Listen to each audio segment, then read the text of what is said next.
back in 1922, the man who would become the first camp director and the founder of the camp drove up here.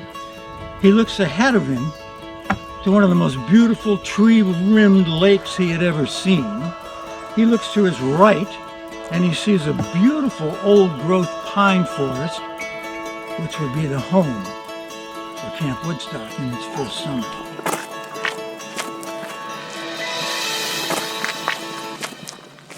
If you were in LIT, you've been here before on Sherman's March. Not through Georgia, but through Camp Woodstock, where we will talk about people and places that make this camp so special.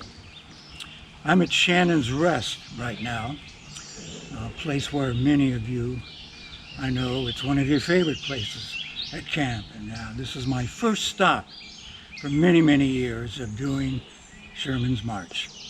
And it's a good place to start because of who Shannon White was.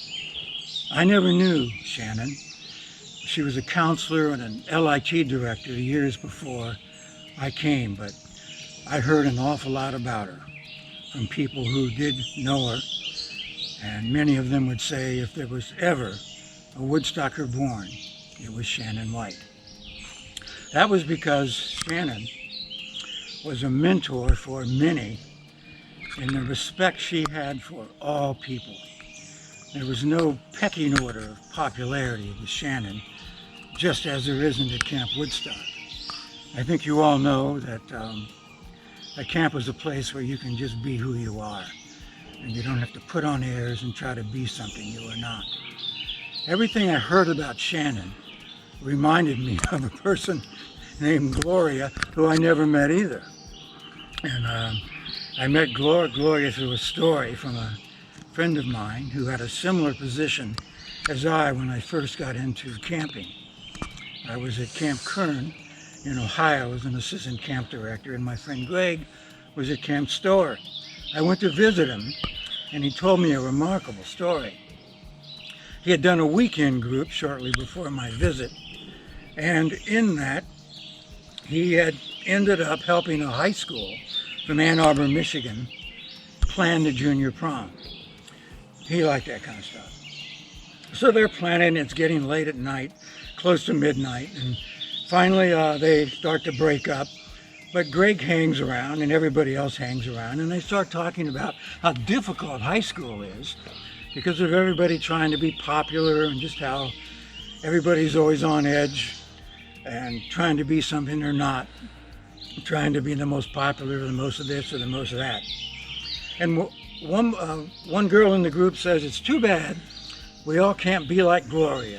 Of course, Gloria was there, the homecoming queen, the straight A student, president, all these kinds of things. And everybody kind of agrees with her. And at that point, Gloria stands up and with tears in her eyes says, you don't even know who I am. I'm tired of being a homecoming queen. I'm tired of having it all. I'm tired of being expected to be pretty. I'm tired of being expected to make straight A's. I just want to be me. And I strongly suggest that that is exactly what Shannon White was like. The only time I met her was at the 75th reunion, and she had a scarf over her head. She was dying of cancer, but you wouldn't have known it by her upbeat attitude. And in the 10 or 15 minute discussion that I had with her, I'd have to agree, she was a Woodstocker born. Now we're going to get up together. We're going to go to the next stop, virtually, talk about our next place and our next person. So follow me.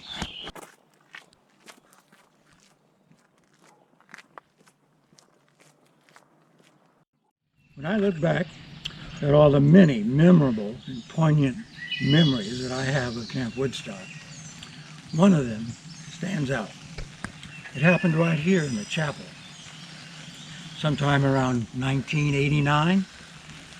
Ken Rogers, the LIT, one of my first LIT directors, who set the gold standard for all the fine LIT directors that would follow him. He's with his LITs off to my right here, where they're sitting on the ground, where they still sit to this day because we don't have enough benches here at chapel. And Ken has just led them singing Shut the Door, a tradition which I believe goes on to this day. And I stand up to introduce Derek Williams to talk about respect. Normally I would be the one giving a little talk at chapel, but I thought, why should I do it when the most popular counselor in camp, a young man who was the epitome of respect, of giving respect and getting respect, he should be the one to be talking about it. So I thought it was a brilliant idea, and I went to Derek and I explained it, and he says, Mike, I can't do that. I'm like, Derek, what do you mean you can't do that? He says, I just can't do it. I said, Derek, of course you can do it. You emanate respect. You are respect. Everybody respects you. You respect everybody else. I just couldn't convince him, but I kept working on him, and finally he agreed to do it. But I could tell he was a very reluctant speaker. So it came time for chapel, and we are back to Ken Rogers and the LITs, and they have completed their song, and I introduce Derek Williams. Derek had grown up in the projects of Hartford. He had been on a camper ship, and he had found in Camp Woodstock a very different environment than the one he had seen at school and the one that he lived in the north end of Hartford. And he had remained at camp and was now a counselor. I would get phone calls from parents every year who would say, my kid wants to be in Derek's cabin. It got to be a very common occurrence. However old the camper was, they all wanted to be in Derek's cabin. Who better to talk about respect than Derek Williams? So he stands up and he says in a very dramatic and confident fashion, respect. And then he pauses.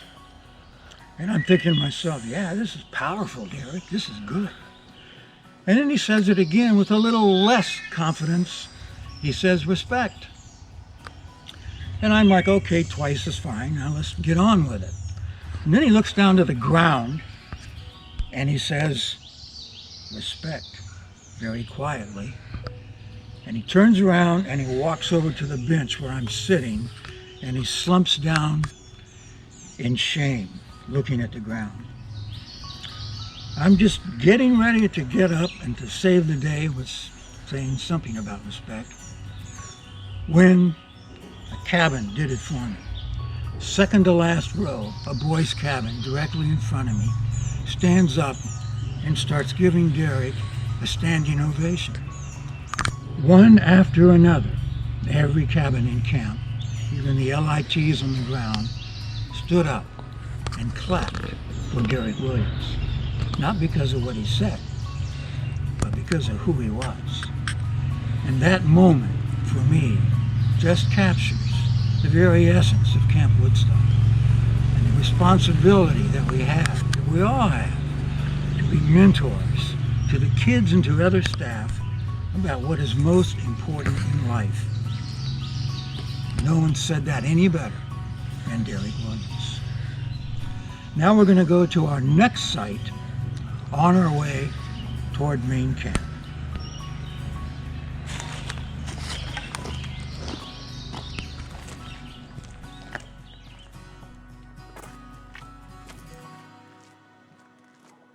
We're standing here by this big boulder that many of you have passed countless times on Main Trail, coming and going. It commemorates, or at least this plaque does, Plumber Wiley, camp engineer. Plumber's 15 years old, and as camp engineer, he fixes things that are broken, does little minor carpentry projects, good tinkering with motors and equipment, picked up trash, did cleaning, and that was a camp engineer. He's not old enough to have a driver's license, he's only 15, but he was plumber and this was camp, and that's what he did. Well, the years go by, and Plumber becomes an engineer of a different type at Pratt & Whitney, And years after that, he's in a nursing home in Florida when he gets a call from another board member.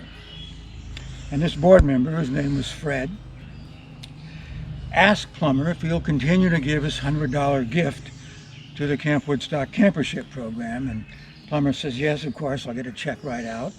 And Plummer asked Fred, so what's going on with camp?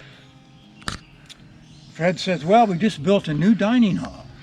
Plummer's excited. Oh yeah, where'd it go? Well, Fred says it's where the old tennis courts used to be, and it's huge, you know, camp's much bigger now. And it's just going to be a wonderful addition. And Fred says, well, how you doing? You got enough money for that? And Fred says, we all have enough money to do that, except we don't have enough money to do the trail big enough to get vehicles up and down and to put a nice bridge over Coffee Brook. To which Plummer says, Coffee Brook, I could never get my truck over that. It would always get stuck. He said, that's where this road is going?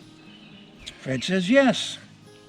Plummer says, $10,000 to fix it. The new road, the new bridge. Fred says, yes. Plummer says, I'll get another check out to you in the morning. And so now we have Wiley Way, named after Plummer Wiley, who, like so many other Woodstockers, wanted to give back a portion of what he had gotten just by being in a place as special as Camp Woodstock. One of the real pleasures of any camp director, I think, is to talk to old staff and old campers about what they're doing now and what camp meant to them then. And I hear quite commonly what I think I first heard years ago from a counselor some of you may remember named Brian Moda, who also became a boating director. Brian sent his first check to camp for our campership program, and he put a little note in there. When he opened up the envelope, the note said this, Mike, this is Brian, and he talked about his colleges and all the degrees he had, and he was in the financial world now doing well. And he ended the note by saying, but everything I learned important about life, I learned at Camp Woodstock. So I know many of you can identify with that. In our next stop, we're going to be talking to the man who more than anyone else made this place possible.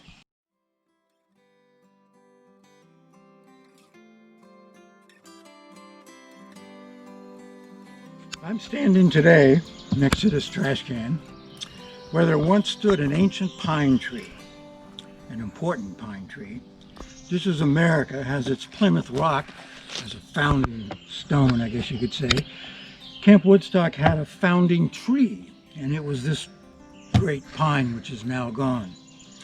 The reason for that is, back in 1922, the man who would become the first camp director and the founder of the camp drove up here with a farmer in the front seat that he picked up at where Tony's house is today. And he parked his car, this is 1922, and it did not have an emergency brake. And like others have done before him, he parked his car right against this pine tree to keep it from rolling into the lake. He's got the farmer with him who's offering for $4,000 the first 14 acres which would become Camp Woodstock. Pop has come to see it. Pop, our first director. He's in the car. He looks ahead of him to one of the most beautiful tree-rimmed lakes he had ever seen. He looks to his right and he sees a beautiful old-growth pine forest, now gone. While driving in, he'd seen over in this direction an open field where he knew he could put his World War I army tents, which would be the home for Camp Woodstock in its first summer. He sees it all. He sees everything. And as the story was told to me by someone who Pop told it to, he looked in all three directions, and then he looked at the farmer and he said, $4,000? The farmer said yes. Pop said sold. And right here where this trash can now sits was that tree where all this happened. And I think that you all should know that. We have a lot more to learn about Pop, and we will do that at our next stop. But Camp Woodstock started right here. by this trash can.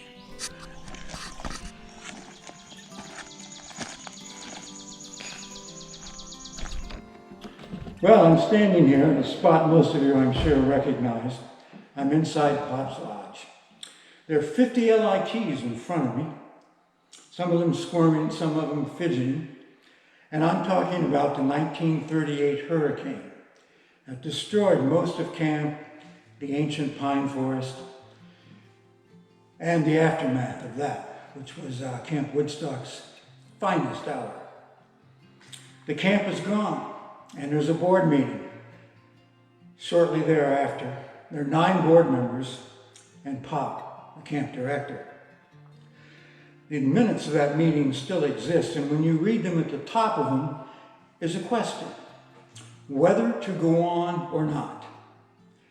Each of the 9 board members' names follow, and a one-sentence summary of what they feel about that question. Every one of them said we cannot go on. There's no money, some said. There's no camp, said others. And all 9 of them more or less said exactly the same thing. At the bottom of the page, the last person to speak was Pop. His one sentence ending to the board meeting minutes was this: we are asking the wrong question. It's not whether to go on or not, but only how. Pop would go on to get a $4,000 grant, same amount of money that he got for the original camp, to rebuild the camp, including this lodge, from the timbers of all the fallen pines that were strewn all over the place. A lesser man would not have done that, wouldn't have taken the risk. Pop did it. He was our first director. And this lodge is named Pop Lodge in his honor. I'm talking to the LITs about why Pop had to go on, his answer to that question. And that answer was given in his dedication speech, which he gave in 1939, shortly after the hurricane, his dedication speech of this lodge. I asked the LITs, do you know what was going on in 1939? All kinds of hands shoot up. They know about Hitler. And I say, Germany was the most sophisticated and educated, most progressive nation on earth. And they sank into barbarity under Adolf Hitler and his Nazis, where there were actually youth camps in Germany, and even some in America, believe it or not, where children were taught to hate people different from them.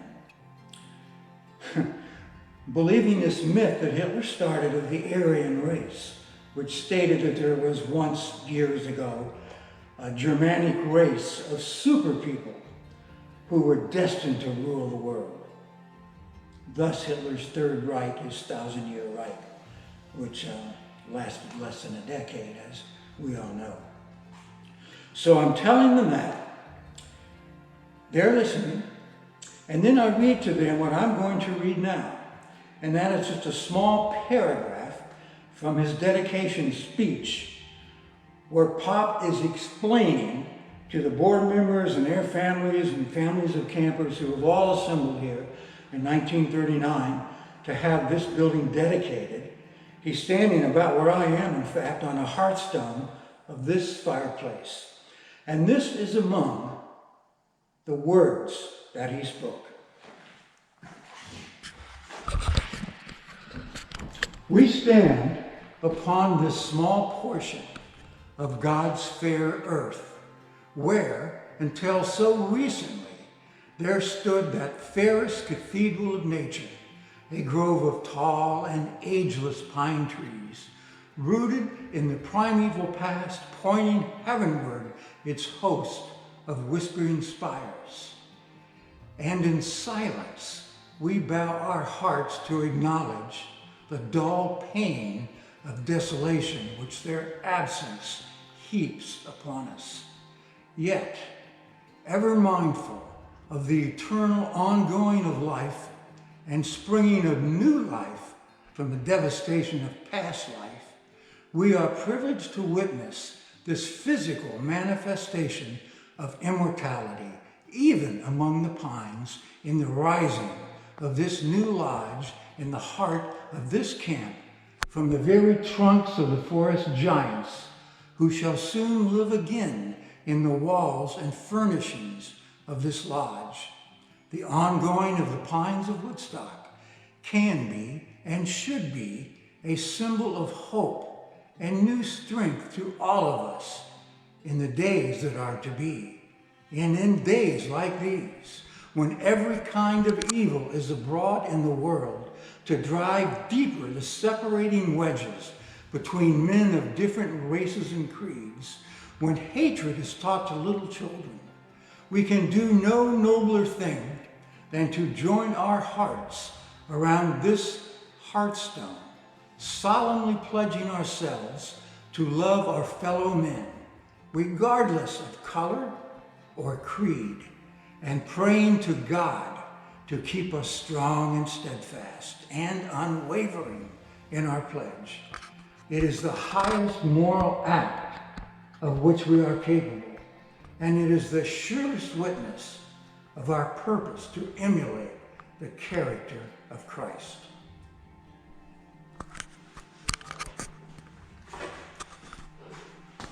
Those words, spoken by Pop in 1939, still resonate even now, today, with us. Thank you for joining Sherman's March. This is our last stop.